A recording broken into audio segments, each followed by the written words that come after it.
Hello विद्यार्थियों, आज का हमारा टॉपिक है मैक्सिमा एंड मिनिमा। यह मैक्सिमा एंड मिनिमा के ऊपर दूसरा लेक्चर है। इस लेक्चर के हम अंदर लैग्रांज मेथड पढ़ेंगे। यह टॉपिक बीएससी पार्ट प्रथम के paper differential calculus and integral calculus के अंदर है।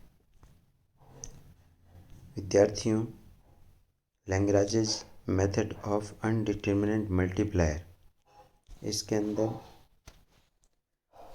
एक फलन दे रखा होगा, एक कंडीशन दे रखी होगी, तीन चरों का ये फलन दे रखा है u बराबर f x, y, z। तीन चर x, y, z का फलन है जहाँ चर निम्न संबंध से जुड़े हुए, इस संबंध से जुड़ा हुआ है। तो इसके अंदर विद्यार्थियों हमें एक आपको नया फलन बनाना है। ये वाला g = f plus lambda phi, और इसका एक बार x के रेस्पेक्ट में पार्शियल डिफरेंशिएशन कर दीजिए, y के रेस्पेक्ट में कर दीजिए और z के रेस्पेक्ट में करके 0 के बराबर कीजिए। फिर ये इक्वेशंस आ जाएगी। ये इक्वेशंस है, तीन मान 0 के बराबर रखने से प्राप्त होते हैं, जिससे तीनों चर एक साथ एक समान व्यवहार करते हैं।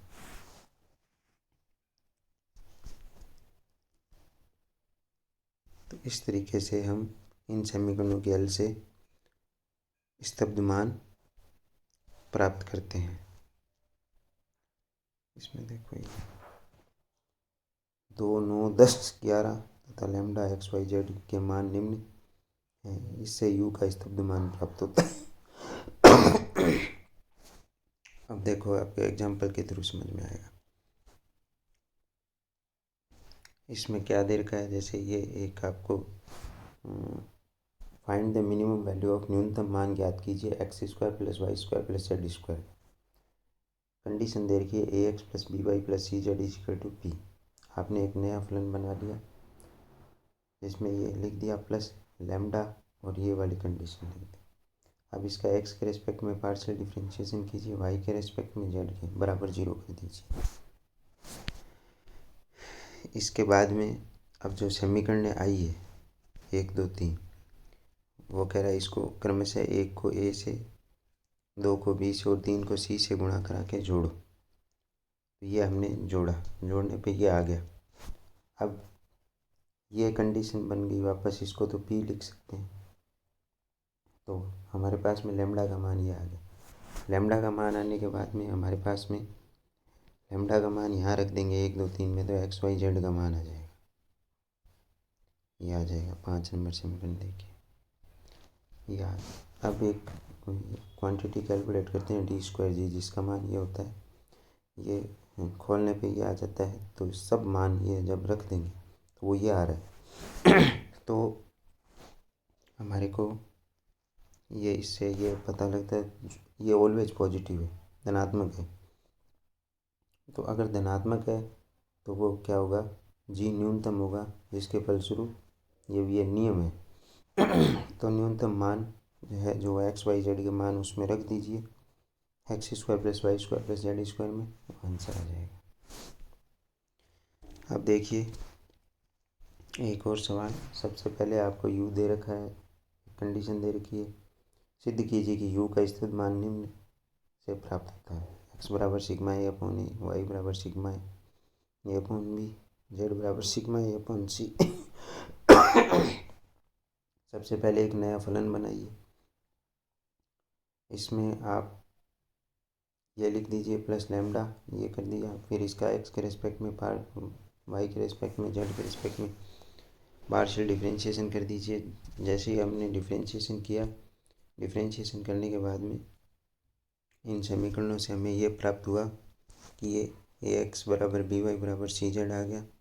यानी अब हमें ये दे रखा है, तो हमने ये जो इसको ऊपर नीचे a से कराया, ऊपर नीचे b से गुणा कराया, ऊपर नीचे c से गुणा कराया, तो ये आ गया। ये आने के बाद में अब हम ax देखो बी वाई हो जाएगा। यहाँ बी वाई को वापस ए एक्स लिख सकते हो, सी जेड को भी एक्स लिख सकते हो और ए एक्स एलसीएम ले लिया तो ये आ जाएगा एक्स बराबर आ जाएगा सिग्मा ए अपॉन ए। इसी तरीके से वाई बराबर भी आ जाएगा सिग्मा ए अपॉन ए और जेड बराबर भी सिग्मा ए अपॉन ए। अब जैसे कि विद्यार्थियों एक और एग्जाम्पल आ रहा है हमारे पास में, find the stationary value of स्तब्ध मान ज्ञात कीजिए। यू ये दे रखा है, कंडीशन ये देखिए, वही आपने एक फलन बनाया जी, इसका एक्स वाई जेड के रेस्पेक्ट में पार्शियल डिफरेंशिएशन किया, बराबर में जीरो किया, न्यूनतम या उच्चतम मान के लिए जीरो करना होता है। फिर उसके बाद में आपने 1 2 4 को 1 2 3 को एक्स वाई जेड से गुणा करके जोड़ो तो इसका मान वापस ए वन बन गया, तो लेमडा बराबर माइनस यू आ गया। फिर आपने लेमडा का मान माइनस यू रख दिया,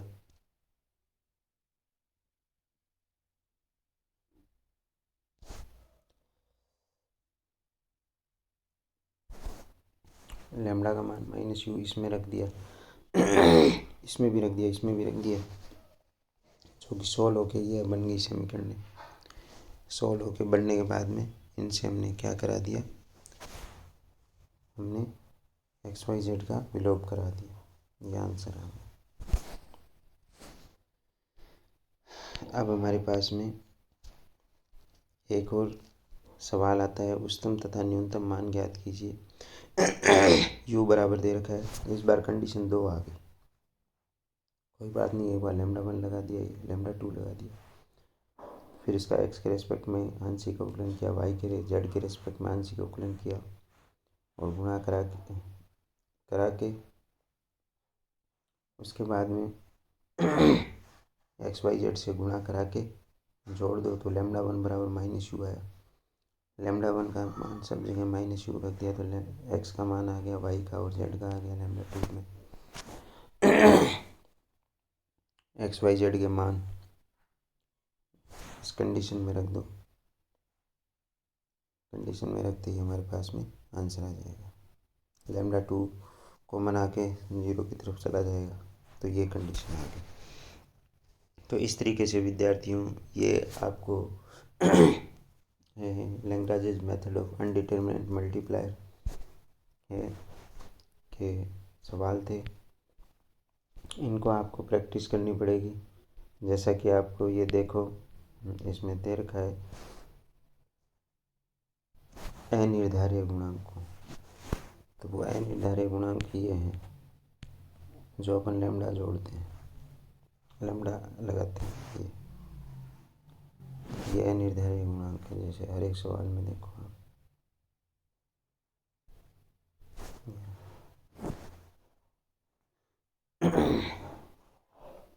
उसके बाद में इसमें देखो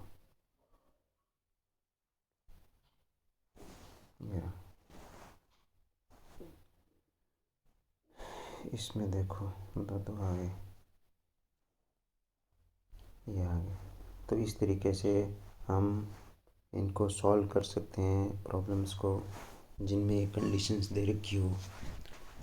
तो लैग्रांज मेथड भी आपका इम्पोर्टेंट है एग्जामिनेशन पॉइंट ऑफ व्यू से, और इनके जो बिफोर ईयर्स में आए हुए प्रॉब्लम्स हैं उनको भी आपको प्रैक्टिस करनी चाहिए, और इन सवालों को भी एग्जाम्पल्स हैं और अच्छी इम्पोर्टेंट अनसॉल्व्ड प्रॉब्लम्स हैं को प्रैक्टिस करनी चाहिए, जिससे आप ये नया फंक्शन बनाना सीखें, आंशिक अवकलन करने सीखें एक्स वाई जेड के सापेक्ष में बराबर जीरो को मैक्सिमा मिनिमा के लिए, और उसके बाद में आप उन इक्वेशंस को सॉल्व करके और रिक्वायर्ड रिजल्ट ला सको। तो इस तरीके से ये हमारा आज का जो टॉपिक था लैग्रांज मेथड ऑफ अनडिटरमिनेट मल्टीप्लायर, ये बहुत ही आसान है, प्रैक्टिस करो तो प्रैक्टिस का ही है। इसमें क्या इक्वेशंस अलग अलग ढंग से वो सॉल्व करता है, तो ये प्रैक्टिस पे निर्भर है, आपको धीरे धीरे अपने आप समझ में आने लग जाएगा, कोई प्रॉब्लम नहीं होगी। बहुत बहुत धन्यवाद।